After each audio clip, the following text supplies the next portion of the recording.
Hi friend, দেখো আমি mango jelly নিয়ে এসেছি, বা ম্যাঙ্গো যেটা ব্রেড দিয়ে খায় সেই জেলি আমি তৈরি করলাম। দেখো কিছু পাকা আম নিয়েছি। এবার পাকা আমগুলোকে আমি দেখো ছাড়িয়ে এরকম করে পিস পিস করে কেটে নিয়েছি। এবার গ্রাইন্ডারে দিয়ে এটাকে আমি পেস্ট করে নিলাম। তার মধ্যে একটু যখন পেস্ট করার সময় সামান্য জল মিক্স করেছিলাম, সামান্য। এবার ওটাকে দেখো কি সুন্দর পাল্প তৈরি হয়েছে। এবার আমি গ্যাসে কড়াই দিয়ে দিয়েছি। এবার কড়াইয়ের মধ্যে দেখো পাল্পটা আমি ঢেলে দিলাম। যেহেতু আমাদের এটা কোনো আঁশ ছিল না, এর জন্য এটাকে আমি ছাঁকনি দিয়ে কোনো ছেঁকে ফেঁকে নিতে হয়নি। হিমসাগর ছিল, তার মধ্যে দেখো কিছুটা আমি অনেকটাই পরিমাণ মিষ্টি অ্যাড করেছিলাম, চিনি। এবার এটাকে ভালো মতন মিক্স করছি, যতক্ষণ জাল দিতে হবে। মিক্সড মানে চিনিটাও গলে যাবে। এবার জাল দিতে হবে, অনেকক্ষণ ফুটাতে হবে। দেখো এটা কি সুন্দর ফুটে আসছে। যতক্ষণ না একটু ঘন হবে ততক্ষণ মানে এটাকে জাল দিয়ে যেতে হবে আর নাড়াতে হবে, হাই ফ্লেমেই থাকবে। দেখো ভালো করে আমার অনেকটাই হয়ে এসছে।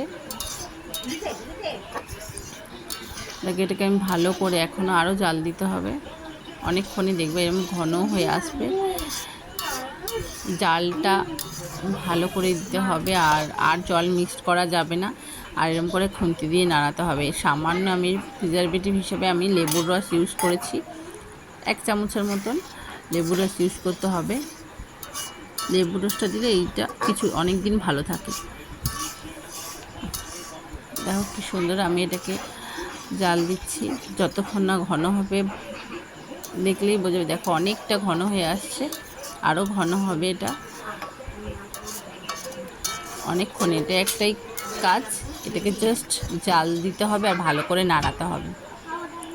দেখো টকবক করে ফুটছে, দেখো আমার এরকম ঘন হয়ে এসছে।